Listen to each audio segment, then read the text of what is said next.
Hello दोस्तों, नमस्कार। एक बार फिर से स्वागत है आप सभी का जीएस विजन एकेडमी पर।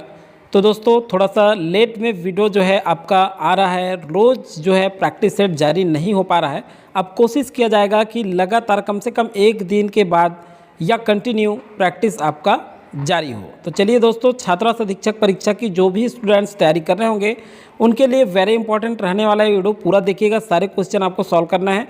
कितने क्वेश्चन आपसे सही होते हैं ज़रूर देखिएगा। छत्तीसगढ़ का इतिहास आज का जो टॉपिक है, छत्तीसगढ़ का इतिहास करेंगे। इसके बाद कंप्यूटर बचा है दोस्तों, उसे भी कंप्लीट करेंगे। इसके बाद इतिहास और कंप्यूटर कंप्लीट होने के बाद आपका प्रैक्टिस सेट जारी होगा।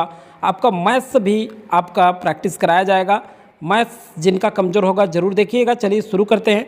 और शुरू करने से पहले चैनल में पहली बार जुड़े होंगे या पहली बार देख रहे होंगे तो सब्सक्राइब करके बेल आइकन जरूर प्रेस कर लीजिएगा, ताकि जब भी वीडियो आए उसका नोटिफिकेशन आप तक पहुंचता रहे। कोई भी कॉम्पिटिटिव एग्जाम की आप तैयारी कर रहे हैं तो हमारे चैनल के माध्यम से आपको प्रैक्टिस सेट उपलब्ध कराया जाता है। तो चलिए, प्रदेश में नागपुर रेसिडेंट के अधीन किसे कार्य करना पड़ता था? ये पहला क्वेश्चन है आपका। तो प्रदेश में नागपुर रेसिडेंट के अधीन किसे कार्य करना पड़ता था? यहाँ पर प्रदेश से तात्पर्य यह छत्तीसगढ़ राज्य से है, क्योंकि एग्जाम में प्रदेश लिखा जाता है इसलिए यहाँ पर प्रदेश दिया गया है। प्रैक्टिस जरूर कर रहिएगा। प्रदेश दे मतलब ये छत्तीसगढ़ से संबंधित है। तो देखिए, नागपुर रेसिडेंट के अधीन किसे कार्य करना पड़ता था? तो ब्रिटिश सुपरिटेंडेंट को किसे कार्य करना पड़ता था? ब्रिटिश सुपरिटेंडेंट को कार्य करना पड़ता था। और छत्तीसगढ़ में प्रशासन के लिए, ध्यान रखिएगा, छत्तीसगढ़ में प्रशासन के लिए ब्रिटिश सुपरिटेंडेंट की नियुक्ति की जाती थी। और 1818 से, याद रखिएगा, 1818 से 1830 तक का जो काल है ये ब्रिटिश नियंत्रण काल के नाम से जाना जाता था। इसे भी आपको याद रखना है, ब्रिटिश नियंत्रण काल। तो देखिए दोस्तों, कोई भी जब आप क्वेश्चन सॉल्व करते हैं तो उससे रिलेटेड जितने भी इंपॉर्टेंट क्वेश्चन हैं उससे आप लिंक करके पढ़ा कीजिए, क्योंकि आगामी एग्जाम में वो आपके लिए बहुत ही महत्वपूर्ण होता है। नेक्स्ट क्वेश्चन की ओर बढ़ते हैं। नेक्स्ट क्वेश्चन है दोस्तों आपका, यहाँ पर देखेंगे नियंत्रण। देखिए, ब्रिटिश नियंत्रण स्थापित होने से पहले इस राज्य में किसका शासन था? तो ब्रिटिश नियंत्रण स्थापित होने से पहले इस राज्य में, इस राज्य कहने का मतलब छत्तीसगढ़ राज्य में अप्पा साहब भोसले का नियंत्रण था। किनका शासन था? अप्पा साहब भोसले का शासन था ब्रिटिश नियंत्रण स्थापित होने से पहले। अब देखिए, इनका शासनकाल क्या था? तो ये 1816 से 1818 तक का काल था। ये इनके शासनकाल माना जाता है कि इनका अप्पा साहब भोसले का। और ये ब्रिटिश नियंत्रण स्थापित होने से पहले इसका जो है क्या था, इनका शासन था। चलिए, नेक्स्ट क्वेश्चन है आपका, मराठाकालीन शासन व्यवस्था में राजस्व अधिकारी का पद था। तो मराठाकालीन शासन व्यवस्था में ये जो फडणवीस थे, ये जो है क्या थे? राजस्व अधिकारी का पद था। और ये जो फडणवीस है ये आय व्यय का प्रमुख अधिकारी था। परगना में जो आय व्यय होता था, परगना में क्या होता था? आय व्यय होता था। ध्यान रखिएगा किसकी बात कर रहे हैं, परगना में। तो इस परगना में जो भी आय व्यय होता था उसका सर्वोच्च अधिकारी कौन था? फडणवीस था। ये तो आपको पता हो गया। अब ये जो सूबेदार है, ये सूबेदार सूबे शासन का सर्वोच्च अधिकारी थे। किसके? सूबे शासन के। एक चीज़ याद रखिएगा, ये इंपॉर्टेंट है, ये वित्तीय प्रमुख भी थे। ये जो सूबेदार थे, ध्यान रखिएगा, ये जो सूबेदार थे ये वित्तीय प्रमुख थे। और साथ ही साथ ये दीवानी, फौजदारी, ये भी याद रखिएगा, दीवानी, फौजदारी मामला, और आपका नागरिक और सैनिक, क्या? नागरिक और सैनिक, इसके भी ये क्या थे? प्रमुख थे। कौन? सूबेदार। अब ये जो कमाविंसदार है, आप देख सकते हैं यहाँ पर कमाविंसदार, तो ये जो है परगना प्रमुख सूबेदार होते थे। क्या थे ये? परगना प्रमुख सूबेदार थे। ये ध्यान रखिएगा, कमाविंसदार परगना प्रमुख सूबेदार होते थे। चलिए, नेक्स्ट क्वेश्चन की ओर बढ़ते हैं। और नेक्स्ट क्वेश्चन है, कलचुरी कालीन शासन व्यवस्था में पंचकुल सदस्य को कहा जाता था। तो कलचुरी कालीन शासन व्यवस्था में जो है पंचकुल के जो सदस्य होते थे, ये पहले याद रखिएगा आप लोग, 5 से 10 सदस्य होते थे। कितने सदस्य होते थे? 5 से 10 सदस्य होते थे। और इन्हीं सदस्य को किस नाम से जाना जाता था? महत्तर नाम से जाना था। यही क्वेश्चन आपसे पूछा जा रहा है कि ये पंचकुल व्यवस्था जो था इसके सदस्य को महत्तर कहा जाता था। और सदस्य का जो प्रमुख होता था, अब देखिए 5 से 10 सदस्यों के समूह का एक पंचकुल बनता था, ये ध्यान रखिएगा। और इसके जो प्रमुख होते थे इस पंचकुल के, उसको जो है महत्तम के नाम से जाना जाता था। किसके नाम से जाना जाता था? महत्तम के नाम से जाना जाता था। तो ये बहुत ही इंपॉर्टेंट है, ध्यान रखिएगा आप लोग। इस तरह से क्वेश्चन आपसे कोई भी क्वेश्चन पूछा जा सकता है आपके एग्जाम में। नेक्स्ट है प्रसिद्ध लेखक बाबू रेवाराम कहाँ के निवासी थे? तो ये क्वेश्चन पीएससी में पूछा भी जा चुका है। ये रतनपुर के निवासी थे रेवाराम। अब चलिए देखते हैं रेवाराम के जो प्रसिद्ध, ये जो रेवाराम थे ये क्या है? मराठा कालीन लेखक थे। ये क्या थे? मराठा कालीन लेखक थे, याद रखिएगा आप लोग, बहुत ही इंपॉर्टेंट है। मराठा कालीन एक लेखक थे और इनकी रचना देखते हैं विक्रम विलास। ये बहुत ही महत्वपूर्ण रचना है इनका। देखते हैं विक्रम विलास। तो देखिए विक्रम विलास ये बहुत ही महत्वपूर्ण रचना है और ये पूछा भी जा चुका है। दूसरा ये है कि रत्नपुर का इतिहास भी इन्होंने लिखा है, रत्नपुर का इतिहास। और एक रचना है तारीख ए है वंशीय, ये भी आपको याद रखना है, तारीख ए है वंशीय, ये भी पूछा जा सकता है, ये बहुत ही इंपॉर्टेंट है। तो ये रचना, इतना रचना आपको याद रखना है, तारीख ए है वंशीय, रत्नपुर का इतिहास और विक्रम विलास तो बहुत ज़्यादा इंपॉर्टेंट है और पूछा भी जा चुका है आपके एग्जाम में। चलिए नेक्स्ट क्वेश्चन है किस स्थान पर प्रथम मिल मजदूर आंदोलन हुआ था? तो किस स्थान पर हुआ था? आप सभी जानते हैं राजनांदगांव में। और इसके नेतृत्वकर्ता कौन थे? तो ये जो है 1920 में हुआ था, ये याद रखिएगा सन। नेतृत्वकर्ता आपसे पूछ लिया जाए तो ठाकुर प्यारेलाल। देखिए बहुत कुछ क्वेश्चन ऐसे होता है लाइटली जो एग्जाम में आ जाता है लेकिन नहीं ध्यान देने की वजह से दिक्कत होता है। और ये 36 दिनों तक चलने वाला मिल मजदूर आंदोलन था, ये भी याद रखिएगा क्योंकि ये तीनों तरीके से ये क्वेश्चन पूछा गया है आपके एग्जाम में। चलिए नेक्स्ट क्वेश्चन है आपका, प्रदेश में जमींदारी जब्त करने की एकमात्र घटना कहाँ हुई थी? तो प्रदेश में जो जमींदारी जब्त करने की घटना है ये कोरबा में हुई थी। और एकमात्र मुस्लिम जमींदारी आपसे पूछ लिया जाए तो ये है आपका पेंड्रा। ये जो पेंड्रा है ना वो एकमात्र मुस्लिम जमींदारी था। क्या था? एकमात्र मुस्लिम जमींदारी था, क्या? पेंड्रा। नेक्स्ट क्वेश्चन है आपका, प्रदेश में जिलेदार व्यवस्था का आरंभ कब हुआ था? तो प्रदेश में जिलेदार व्यवस्था का जो आरंभ है ये 1861 में हुआ था। कब हुआ था? 1861 में।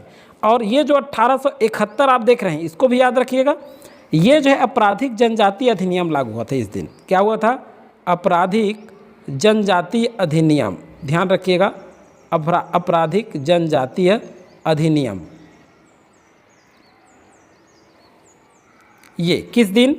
1871 को। नेक्स्ट क्वेश्चन है आपका, निम्नलिखित में से किस विद्रोह को प्रदेश में कंपनी सरकार के विरुद्ध पहला विद्रोह माना जाता है?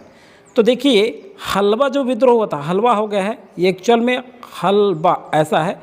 हलवा विद्रोह को ब्रिटिश, ये ध्यान रखिएगा, हलवा विद्रोह को प्रदेश में कंपनी सरकार के विरुद्ध पहला विद्रोह माना जाता है, याद रखेंगे आप लोग। नेक्स्ट क्वेश्चन है आपका, निम्नलिखित में से किस शासक ने विंध्य प्रदेश को जीता था? तो किस शासक ने? जयवर्धन ने जीता था। किसने जीता था? जयवर्धन, याद रखेंगे आप लोग। नेक्स्ट क्वेश्चन आपका, सुदेव राज ने सर्वाधिकारता, देखिए सर्वाधिकारकर्ता के रूप में किसे नियुक्त किया था? तो सर्वाधिकारकर्ता के रूप में सुदेव राज ने किसे नियुक्त किया था? तो इसका करेक्ट आंसर है इंद्रबल। किसे नियुक्त किया था? इंद्रबल।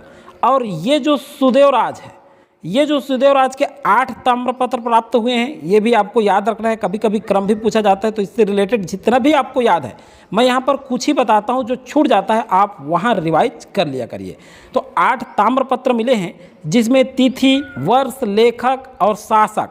देखिए तिथि, ध्यान रखिएगा, तिथि, वर्ष, लेखक, इसकी जानकारी तो मिलती है लेकिन ये क्वेश्चन बन सकता है आपका, चित्र की जो जानकारी है ये नहीं मिलती। चित्र की जो जानकारी है ये नहीं मिलती। सुदेव राज के जो 8 ताम्रपत्र प्राप्त हुए हैं तो बहुत ही इंपॉर्टेंट है, ये याद रखना है आपको। नेक्स्ट क्वेश्चन है आपका, निम्नलिखित में से किस स्थान पर अर्धचंद्राकार लघु पाषाण औजार की प्राप्ति हुई है? तो किस स्थान पर अर्धचंद्राकार लघु पाषाण औजार की प्राप्ति हुई है? तो ये इसका करेक्ट आंसर होगा कबरा पहाड़ पर। कहाँ पर हुई है? कबरा पहाड़। अब ये कबरा पहाड़ कहाँ है? तो ये रायगढ़ में है। मान लीजिए आपसे जगह पूछ ले जाए तो ये भी आपको याद रखना है। नेक्स्ट क्वेश्चन की ओर बढ़ते हैं। नेक्स्ट क्वेश्चन है, किस स्थान पर भगवान बुद्ध की, यहाँ बुद्ध हो गया है एक्चुअल में बुद्ध ऐसा है, मिसप्रिंट हुआ है, थोड़ा ध्यान देंगे। किस स्थान पर भगवान बुद्ध की विशाल प्रतिमा स्थित है? तो किस स्थान पर है? तो भोंगापाल। और ये भोंगापाल कहाँ है? तो भोंगापाल कोंडा गांव के भोंगापाल में विशाल प्रतिमा स्थित है भगवान बुद्ध का। कहाँ? कोंडा गांव में। ये याद रखिएगा आप लोग।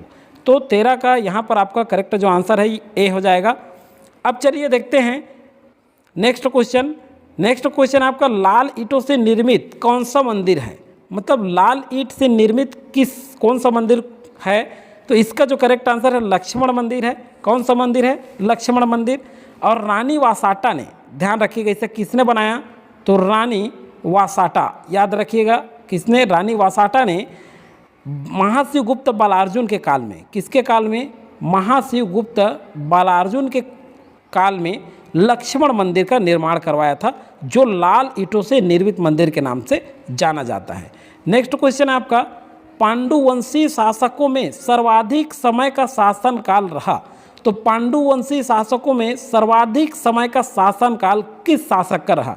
तो ये दोस्तों महाशिव गुप्त बालार्जुन का शासन काल रहा सर्वाधिक समय तक, और इनका माना जाता है 595 ईस्वी से 655 ईस्वी तक सर्वाधिक समय तक शासनकाल इनका माना जाता है। और उपाधि ये क्या धारण करते थे? तो परम महेश्वर, ये भी आपको याद रखना है, परम महेश्वर की उपाधि धारण करते थे। और अनुयायी क्या थे? तो ये जो है, ये जो महाशिव गुप्त बालार्जुन है, ये शैव धर्म के अनुयायी थे। किसके? शैव धर्म के अनुयायी थे। लेकिन अगर पांडु शासकों की बात करें तो ये वैष्णव धर्म के अनुयायी थे। याद रखिएगा, पांडु शासक वैष्णव धर्म के अनुयायी थे पूरा, लेकिन ये जो है शैव शासक के अनुयायी थे। ये चीज़ ध्यान रखना है आपको। नेक्स्ट क्वेश्चन की ओर बढ़ते हैं। नेक्स्ट क्वेश्चन है आपका, भीमसेन द्वितीय। भीमसेन द्वितीय के जानकारी का स्रोत किस ताम्रपत्र से प्राप्त होता है? तो देखिए, ये आरंग ताम्रपत्र से भीमसेन द्वितीय का जानकारी मिलता है। अब देखते हैं कि ये जो है राजर्षि तुल्यवंश के संस्थापक कौन थे। ये राजर्षि तुल्यवंश के शासक हैं। और राजर्षि तुल्यवंश के संस्थापक कौन थे? तो सूरा थे। कौन थे? सूरा।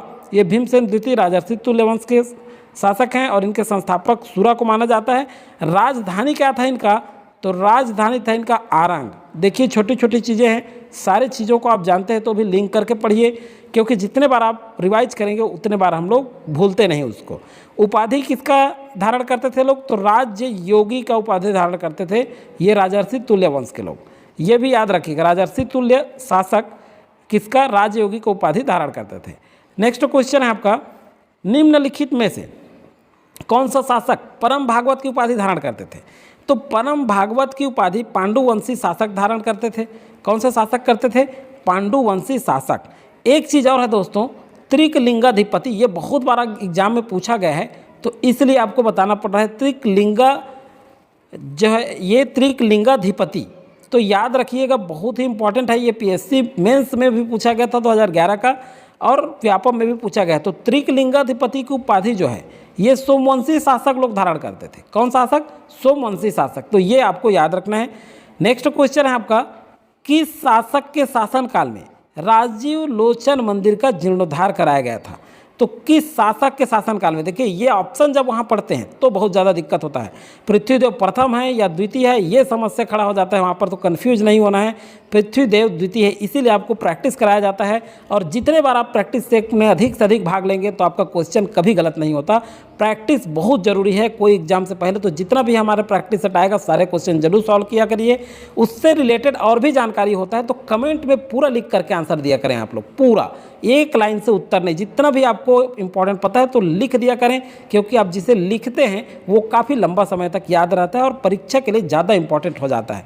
तो पृथ्वीदेव द्वितीय किसके शासनकाल में? पृथ्वीदेव द्वितीय के शासनकाल में, ये ध्यान रखना है आपको।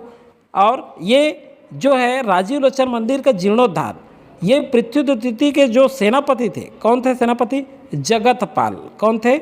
जगतपाल। तो ये जो है पृथ्वीदेव द्वितीय के जो सेनापति थे जगतपाल, इन्होंने जीर्णोद्धार कराया। तो ये याद रखिएगा आप लोग, इतना इंपॉर्टेंट फैक्टर था इस क्वेश्चन का। आगे जो है हम लोग कंप्यूटर का भी आपका जल्द ही प्रैक्टिस सेट जारी होगा। आप लोग कभी कभी कहते हैं कि सर ज़्यादा क्वेश्चन करिए, ज़्यादा से मतलब नहीं है, हम 18 या 15 क्वेश्चन करते हैं, उससे रिलेटेड और सारे क्वेश्चन करेंगे तो बहुत सारा क्वेश्चन हो जाता है। कुल मिलाकर 40 से 50 क्वेश्चन जरूर कर सकते हैं। इसी के माध्यम से उससे इंपॉर्टेंट फैक्टर देखते चले जाएंगे, तो ये ज़्यादा इंपॉर्टेंट रहता है। तो चलिए दोस्तों, नेक्स्ट वीडियो में मिलेंगे नेक्स्ट प्रैक्टिस सेट के साथ। और लगातार आप प्रैक्टिस करते रहिए। बहुत ही जल्द आप सभी का एग्ज़ाम आने वाला है। आप सभी को शुभकामनाएं। मिलेंगे नेक्स्ट वीडियो में, तब तक के लिए थैंक यू। जय हिंद जय भारत।